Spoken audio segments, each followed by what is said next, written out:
Alan Paul de Guzman, born December 24, 1963, in Cebu City, better known as Alan Paul, is a Filipino actor who has appeared in more than 100 movies and television series. Over the course of his career, he has become known for his versatility and consistent presence in Philippine cinema and television. Aside from acting, Paul has also ventured into politics. He ran for councillor of Muntinlupa's 1st District in both the 2013 and 2016 elections, though he was unsuccessful in both attempts. Alan Paul plays PCPL Armando Mando Mendoza in FPJ's Batang Quiapo, portraying a dedicated police officer navigating challenges and balancing duty with community realities in the vibrant yet perilous streets of Quiapo. Noel, mahirap bang mag-macho dancer? Kung gusto mong pumasok dito, manungkit ka muna tapos pumunta ka sa bundok ng Tralala. Doon.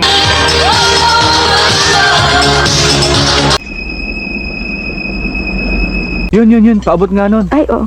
Masarap yan eh, paborito ko to eh. Daw. Dito ka sa bahay namin. Natagpuan ka namin sa tabing dagat. Taga saan ka?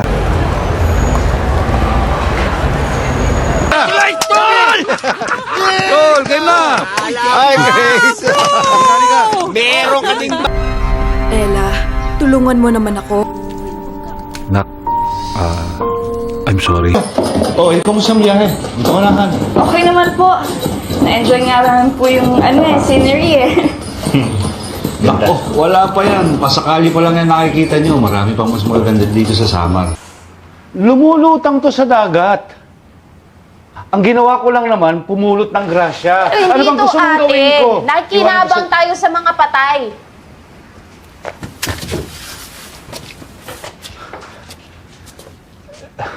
Liana, yung perang kinita natin, naubos sa... Hindi ka na lang umanap ng ibang babae. Marami naman. Tapos yan parang mamatay. Luto ng mama. Pero nung nakilala ko si Gina,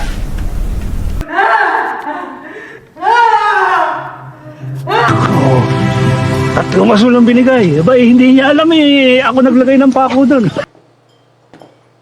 Na naghahanap po sa labas. Yan ang nakikita ng mga mata. Sa pagtingin ng sining, hindi lamang matang ginagamit. Kailangan gamitan din ng isip at damdamin. Para po... Well, parang kinakabahan po ako eh. kinakabahan ka saan? Ewan ko po. Siguro po para bukas. Bakit mo naman naitanong yan? Napakaswerte ko talaga. Nagkaroon ako ng isang anak na mabait at maunawain pa. Nang magbigay, may pinaglalaanan kasi ako ng perang yan, anak eh. Taman mo na sapat na sa akin na magkasama tayo habang buhay. May alam ba kayong kaaway ni Daphne na pwedeng gumawa nito? Sino, Mama? Sinong pwedeng gumawa nito? Bakit hindi mo tingnan Go! Sige ho. Salamat ho. Si Mr. Chan, pumayag. Yes, Ma'am. Okay na po lahat. Atang yan eh. Nag-aaral sa araw, nagtatrabaho sa... Dinner. Si Chato. Mahal po ninyo si Juan, pero wag ho kayo mag-alala. Hindi ho na... Nabalitaan ko yung nangyari kay Bridget, kaya bumalik ako galing Amerika. Gusto lang. Anong kailangan mo kay Master Javier? Bakit mo siya hinahanap?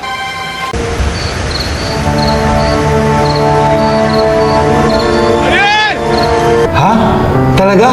Abi, kamusta na siya? Ayos bang buhay niya? Huwag mong pababayaan si Hans. Lagi niyong tatandaan, mahal na mahal ko kayong dalawa. Hanapin mo na ang kapatid mo. Ha? Magbati na kayo. Ano? Alam mo, ikaw kanina ka pa tawag ng tatay sa akin eh. Pero matagal na pong natutulog ang kaso ko, attorney. Ba't hinihintay ah? Sorry, Daddy. Ang traffic. Ako ng show. Para naman matanggal ang init ng ulo ko. Sigurado ka, 5 milyon yan. Hindi ko ma-imagine na kayang saktan ni Aileen si Turner. Are, hinay-hinay lang. Baka naman makakasuhan ka na naman dyan.